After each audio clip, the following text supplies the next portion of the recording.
Hi, I'm representing Blackbright News, which is a philanthropic publication that comes out quarterly.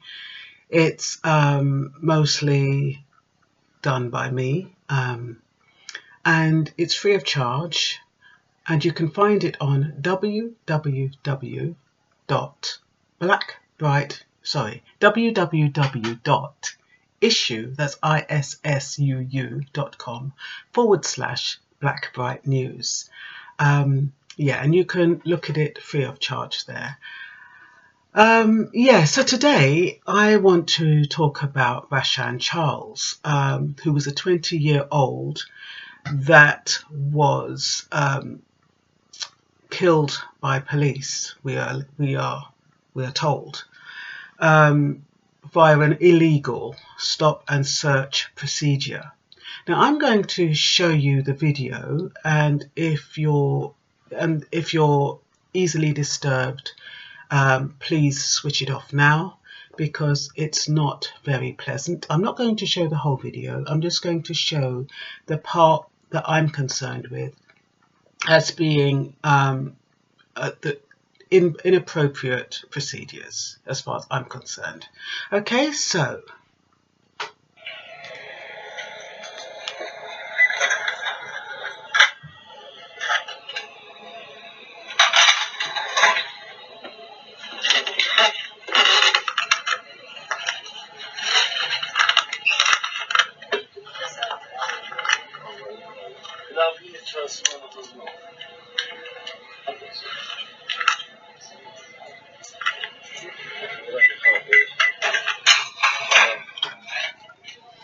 I think that's enough. So there's speculation that the police used force that was disproportionate to the alleged crime committed. And what we're told is that Rashan Charles got out of a car, put something in his mouth, and ran into a shop. Now, if we are going to follow the correct procedure for stop and search, which goes under the acronym Go Wisely, we know what the grounds for the search is, even though we didn't hear it. The grounds for the search is that he put something in his mouth, and that was the object of the search. They assumed it was drugs, or we're assuming that they assumed it was drugs. Because they were in uniform, they didn't need a warrant card, and because it was a dangerous situation, that they perceived it to be a dangerous situation, they didn't identify themselves.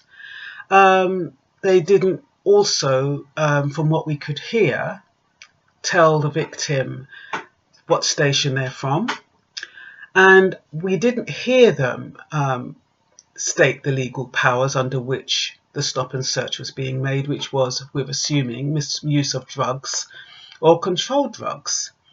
And we're not sure whether or not they gave him the reason why he was being detained or apprehended. But regardless of his misdemeanor or alleged misdemeanor, we now know that he had paracetamol in his mouth, so maybe he had a headache, he couldn't deal with the drama, and walked into the shop for some reprieve. We don't know. All we do know is that he didn't deserve to die. Now, what that has led to is an outcry. You know, people have been rioting on the streets, and we're not, of course, this isn't the way to deal with this, but people feel that their voices are not being heard. They're feeling that this is one death too many at the hands of police. And, you know, we have to ask ourselves, what kind of police would we want on our streets? The police are short-staffed. We know that because of desperation, some of them are not vetted. So what do you feel the qualities in a police officer should be? I know for me, I would want them to be approachable. At the moment, they're quite distant, unless You know, there's always the exception to the rule. When we go to the carnival, for example, they are absolutely fantastic. They're approachable, they're friendly, they're warm.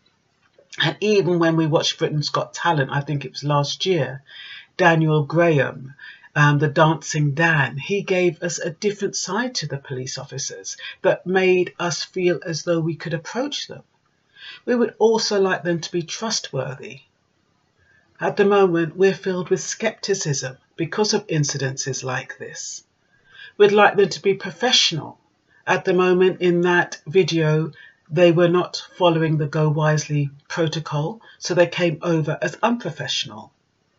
We'd like them to be emotionally intelligent instead of reacting out of fear and, misunderstanding or whatever it is. We'd like them to be discerning instead of making assumptions. We'd like them to have good communication skills, like as depicted in the Go Wisely protocol. And we'd like them to be unbiased. At the moment, so many police officers show prejudice or have prejudicial viewpoints.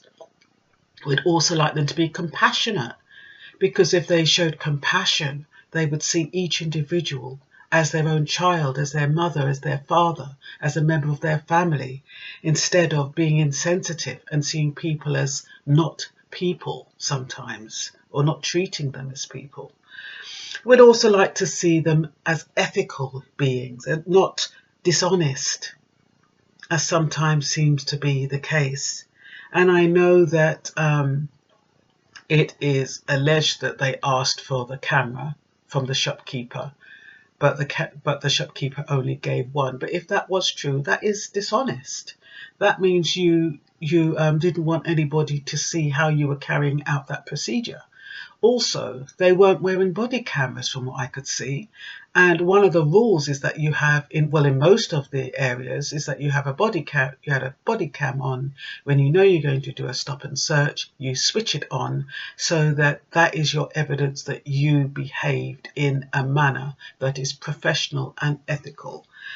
And of course, they would need to be self-reflecting so that they can reflect on their behaviour instead of being egotistical. We live in an egotistical society where it's all about me, me, me. If you don't respond in the right way, it's almost looked as disrespect, and you retaliate aggressively.